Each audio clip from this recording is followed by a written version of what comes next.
Hi everyone, I'm Andrew Chan. I'm an Australian artist living in New York. We're right now in Soho and we're doing a day in my life as an artist. So we're going to go down to Bushwick, which is where my studio is, and hopefully you can enjoy this journey.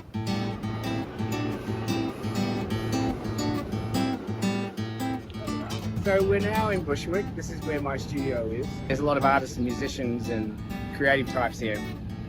That's the main reason I like being in Bushwick. And you still can get good spaces. Let's go in without further ado.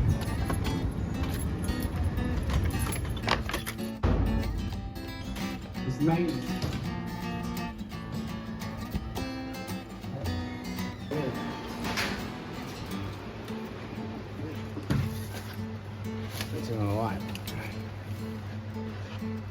Okay, so we're in my studio right now, which is in Bushwick, which is in the northern part of Brooklyn, bordering Queens. And if you look out the window, you can see what sort of area Bushwick is, which is basically factories, warehouses, studio. Well, there's a lot of workspaces and things like that. My studio is kind of central Bushwick in a way.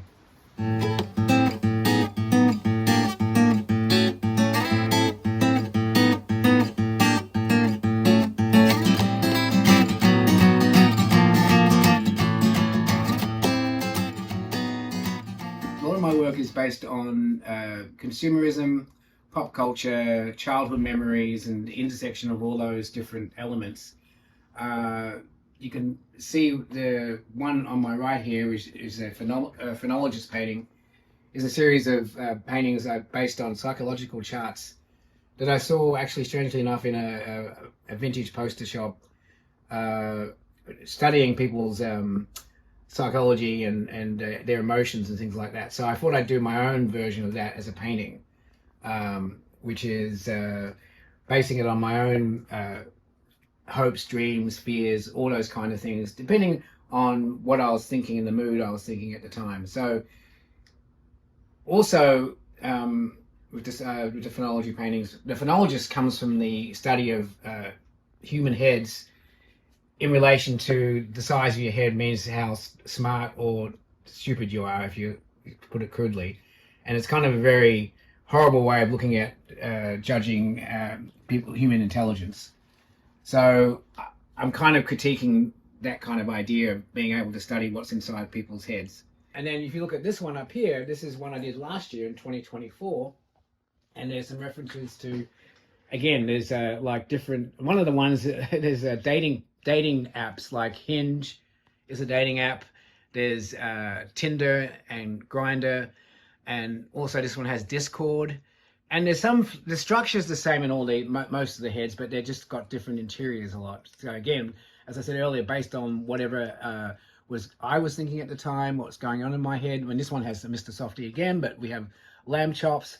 Also, interestingly enough, I did this at the same time that Kamala Harris, who was the Democratic candidate who was running against Donald Trump in last year's 2024 election, she had a moment where everything was coconuts, Brat Summer, and lime green was a thing. So not that this is the basis of the painting, but it just informs some of the background and some of the sort of just things in the background that sort of enhances the whole depiction of the work. So it's lime green because of that Brat Summer from last year. And then if you look at the original, this is one of the original works for the Phonologist series, which is this silkscreen of, it was like one of the first phonologists, and it was done in 2013, I think. And you can see there's some of the things are very similar, but there's other things from around that time that I had in there, which is not actually is not in the other ones. This one's called Eye Candy Land, and there's a few black paintings here. There's this one, there's some over here, but they're all based on, there's like childhood memory, pop culture, and consumerism. So if you look at the childhood memory as a starting point, you've got like the trains I used to draw as a child, and then you see some of the little candies and little cartoony figures. Some of the candies from my childhood, well, no, these are actually more American candies, if I was to be honest. So this one's like a little Debbie's Nutty Bar. This is like a Hershey's Kiss, but they're kind of animated as you would as a child. The other thing I was looking at when I was making this was video game iconography, like avatars, like the game Candy Crush. So there's games, there's childhood games, consumerism, and then there's this idea that it's kind of you're hooked into the branding of by corporations to use their products and also consume their products. So in this case, it's candies. I mean, this one even has like some of the candies are spitting out stuff. You know what's inside the candy. The whole idea is to make it very kind of animated, and it does look like could look like a computer game. And at the same time, going backwards, it looks like a blackboard you had as a child, and you drew things with chalk. And the medium I used in this one is largely oil stick, which is a kind of a wax. You can see some examples of it. So there you go.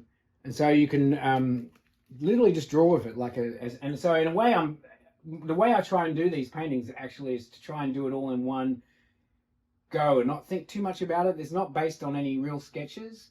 I mean, there's some little drawings, but I try and just think about it as unconsciously as I would sketch. So let's go to this painting here. Actually, this one here is again like the phonologist. It's a chart, but it has similar things to the Candyland paintings. It's kind of like like a food pyramid. So you see things like vintage toys, like this dinosaur here. I mean, dinosaurs do feature a lot because it's like one of the first things, my first memories is playing with dinosaurs and things like that. So it's a rubber dinosaur. You have guns. You have you have some language in here. It's kind of like little slogans that you hear. Like this is slightly political, quid pro quo. I mean, it's not slightly, it is political. And I've got guns inside my food pyramid. I've got meat. I've got insects, rubber ants. I've got the all-seeing eye. So the other thing that's actually creeping through this work is conspiracy. There's a lot of conspiracy theory stuff as well. So I do throw a lot of different things that, sometimes I'm getting this from the internet, and sometimes I'm getting this from some reading or YouTube, things like that. Painting next door is this one here, which is basically called the Meme Crow, which is based on, there's a smaller one over there called Counting Crow, but it's that one over here with the crow, and it's basically it's a critique on dark money, on the state of our currency, the state of, in a way, the crow is this disintegrating symbol of the economic world and where we're going with and all the uncertainty about the economy in America particularly, but it's how it's influencing the rest of the world, and how dark money is tearing up a lot of institutions and things like that. So you can see this like Bitcoin symbology. Shiba Inu is a meme coin. I mean, meme coin is a kind of, again, I don't even understand a lot of the crypto stuff. So it's confusing and dark and slightly scary. And that's, again, part of my whole weaving. Not only am I weaving, memories or nostalgia with the toys and things like that. So this could be a rubber crow, but I'm also talking about, I'm also putting political and conspiracy theories and things like that into the work, and trying to, there's a humorous side to the whole thing. I mean, it's like my work is slightly quirky and it has a slightly tongue-in-cheek, but there's also a dark side. So they're kind of, I try and be a bit of both. I try to show both without being too dark, if you like. So, I mean, this one, there's also organs. Like this represents lungs. I mean, I've actually got lungs, and even the Candyland is lungs. So there's kind of like, it's going the back and forth between light, dark, candy, the way the mind, it's almost like free association or unconsciousness, where you drift to when you start thinking about things too much or too little. This one up here is Monopoly as a conspiracy game. So it's called Conspiracy. So it's like if you combine the game Monopoly with a conspiracy bent. So you have again, you see the Bitcoin iconography. There's guns. There's meat, which is kind of maybe a climate change reference. But then you've got the these the Monopoly thing is the sort of I guess corporate overlord, sort of like based on the original Monopoly game, which I can't remember how old it is, but it's based on the robber barons from the early 20th century. And then you got oil rigs. So you see oil rigs actually creeping up in a lot of different paintings. I've got these subway paintings that I've been doing recently.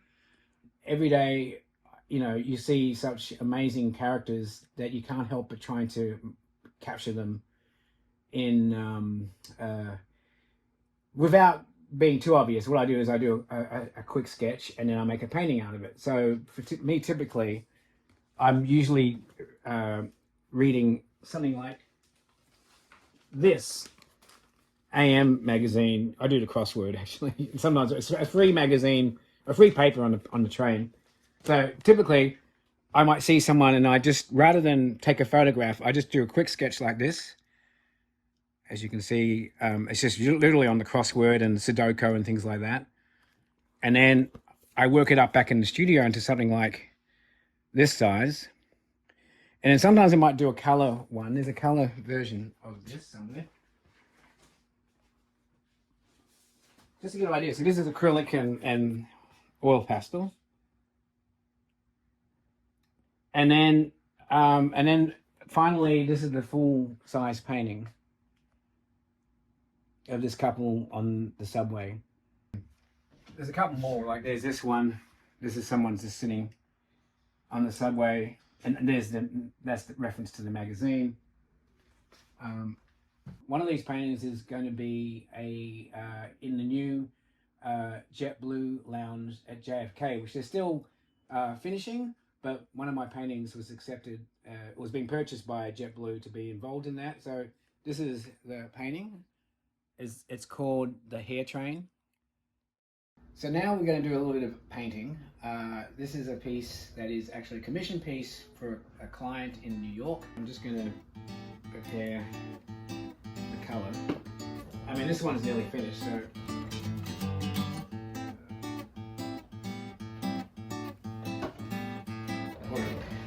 this one's got a bit of sienna. I'm making it kind of almost a black. And we'll see how this goes.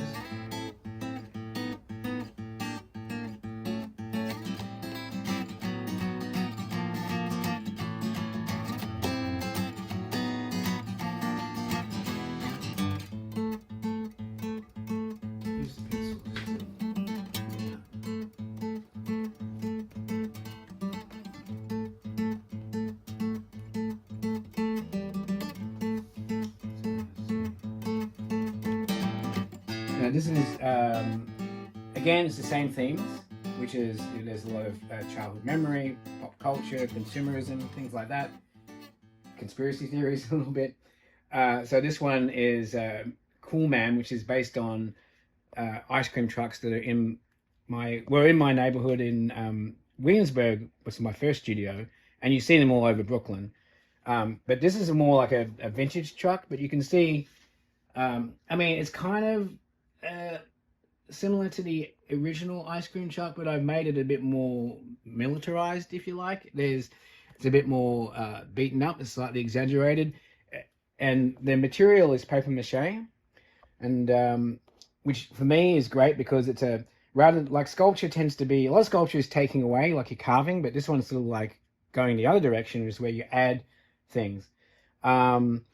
You can, and also it's kind of similar to the way I sketch. So I haven't got a plan. I just start making it, and the scale is whatever the scale is. So it's not based on any scale. It's just almost sketching in sculpture. So if you look closely, there's a Mr. Softy. He's driving the car, and you can see some of the paper mache through. So I didn't really paint him. So it's basically, you can see that the paper mache is a kind of a glue that I make out of paper and flour and water, and I heat it up, and then it's very, very strong. And then the idea is that he's carrying, we don't know exactly what he's doing inside the back, but again, at first glance, oh, happy ice cream truck, but really there's something sinister and dark going on. And, you know, for me, it's kind of like the ice cream truck is kind of a little bit Americana in a way. But what's it really hiding underneath the happy messaging of ice creams and things like that? And looks like, and this one looks like body bags. And that's kind of a reference to, in Brazil, the film Brazil by Terry Gilliam, where they would, you know, the secret police would take people away in unmarked vans in body bags, or put them in bags. So literally that. You can see from behind. So it's got all the similar things but I've exaggerated things a little bit. Well, actually not, I wouldn't say a little bit, kind of a lot. So give you an idea. It almost looks like it's melting in a way, but it's got that very rugged, as I said, kind of like a militarized truck, like a kind of almost like a tank. We have another sculpture, and this one is of a T-Rex called Foxy, and it's kind of loose. It's kind of loosely based on a well, it's a T-Rex wrapper, so you can see by the hat, the gold chain, the sneakers, and it's a little bit, again, it's a little bit about consumerism, being on brand, like having these, you know, the latest accessories, the sneakers, under the guise of a playful toy vintage dinosaur. This sculpture here is called Hotline, and it's it just reimagines the White House hotline from the president used to use back in the 60s, 70s, and 80s. Now, obviously, they don't use that now. But the thing about my work is that I do use a lot of things, you know, there's a mixture of nostalgia and to try and recontextualize these things from the past. So that's like, you could say that's the crux of all my work. I take things from the past and recontextualize them to contemporary or today. So it's kind of almost like a time travel. And in this case, you know, it's the 70s push button phone, and it's almost like a simpler time. And it's, you know, it's again, it's I take things that have a narrative from the past. They're what we might call anachronisms, or things that are not like they're in the present, but they're from the past. So they're out of time. And it's kind of like a pushback to the way we used to use phones, which was actually we'd pick up a phone and then talk to somebody.